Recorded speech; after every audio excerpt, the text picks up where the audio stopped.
Hi, welcome to the Cookalong Club. I'm Harrod and this is Pip. And today we're going to make cheesy bean bakes. We're going to show you an easy peasy recipe. We're going to use some puff pastry that we've bought. You can make your own, but you can buy it. It's really good and it's really cheap. It's about 80p to buy a roll. We've got some grated cheese, we've got a grater, a pastry brush, a fork, a spoon and a big long sharp knife, just because you're going to need that in a minute. A baking tray that's going to go in the oven. We've got some beans, we've got a little bit of milk that we're just going to put in a bowl. We're going to paste that onto the pastry after so it goes a nice colour. We've got some plates, we've got some knives and forks, and we've even got some chopped salad ready to go. So we're all good to get cooking. You ready to get cooking, Pip? Yeah? So ready roll pastry is a brilliant, brilliant thing to have. You can buy it fresh, you can buy it frozen, you can keep it in the freezer, but it just makes a super speedy tea. And we're going to fill it with beans and cheese because that's Pip's favourite. I'd quite like it with chilli and some cheese and some chilies on it. That would be really nice for me. Or you can do roasted veg, or you can even do one big open pastry and you can fill that with roasted veg and cheese and goat's cheese and all sorts of unctuous, delicious things. So up to you. This is your pastry. Do it your way. Okay, but stop, Pip. What have we got? A really big sharp knife. So what we've got the ready sheet. We've unrolled it, so this is exactly as it comes. And what we want to do is we want to make 4 cheesy bean bakes. So the best thing to do is with a very sharp knife that is a little bit terrifying, if I'm honest, Pip. Keeps getting glints of sharpness in my eyes. Is we're going to cut it lengthways all the way through. So a long knife is really useful for this. You can use a short knife, that's not a problem, but the long knife just helps to do that nice straight long line. Cut all the way through. And then we're going to cut it in half, and then we're going to cut each half in half again. So we're pretty much going to make 4 equal-sized, almost equal-sized little bakes.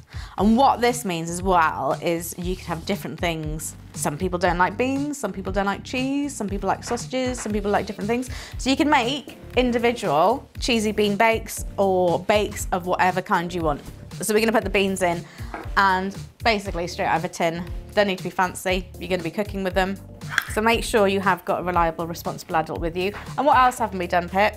What's good to do before you start cooking is always good to check your fingers, your nose, your eyes, your toes, and make sure you've got everything before you start cooking and when you finish cooking as well. That's really important. You don't want to lose any digits while you're cooking. So Pip's just giving the beans a stir because you tend to find the beans go to the bottom and the juice comes to the top. You want the beansy bits for this and not too much because you want them to stay in the pastry in the middle. Yeah, great. There you go, I'm liking your technique. Good concentration. So the beans are going on and then Pip's going to sprinkle with some cheese. So we've grated it just because it's easier, and we've got 2 types of cheese. We've got red Leicester, which is Pip's favourite, and cheddar, which is my favourite. So red Leicester goes really nice and melty, but cheddar's got lots of flavour. So I think it's always quite nice to share it out. So just to quickly recap, we've unrolled a sheet of pastry that we bought for around about 80p, and we've cut it into 8 pieces. And now we're filling 4 of those pieces with cheese and beans because they are a really good mix. There we go.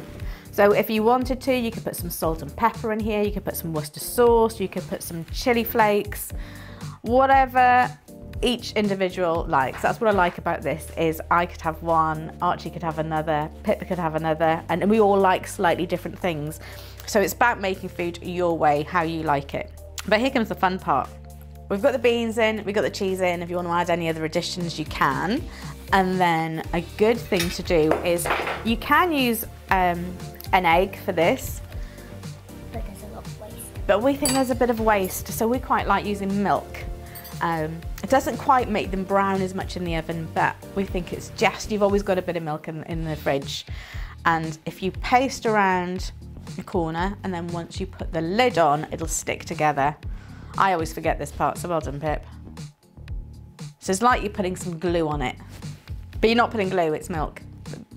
really important that you don't get those two mixed up. That would be a disaster, just saying. Okay, so now's the fun part that you can put the lids on. Shall I try as well?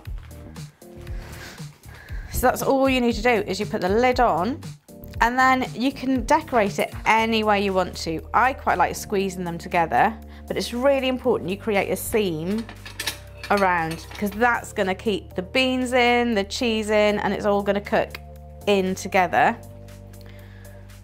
in your little parcel. So this is great fun for kids, great fun for adults if I'm honest. And then yeah, once we've got the edges done, I'm going to poke the middle. So this is where you can do a different design on each one so that you know whose is whose. So you need to let some air out, otherwise your puff will explode, but that'll help it cook really, really nicely as well. The key to this is keeping it on this lovely baking paper that the pastry comes in.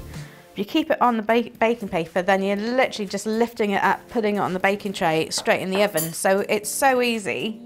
So once this is done, as Pip says, because she is the professional cheesy bean bake maker, you need to paste the top. Again, you can use egg if you want to. If you've got loads of eggs or a spare egg, use that. We quite like using milk because you can always use not quite a whole egg, so there's always a bit of waste, whereas this is fine. And all the milk is doing is just going to put a little bit of a glaze on top of the pastry so it just colours a bit more. And then once we finish the painting, which might take some time, it's then going to go in a really hot oven, around about 200 degrees, 180, 200 degrees, till they're really bubbling, and it's going to be about 5 to 8 minutes. So from start to finish, you're looking at about 15 minutes from starting to get the pastry out of the fridge to having a cooked hot meal. Incoming, incoming. Woohoo! Brilliant. Well done, Pip. That's great. Right, do you want to put those in the oven? Ba-ba-da-ba! And there you go, cheesy bean bakes.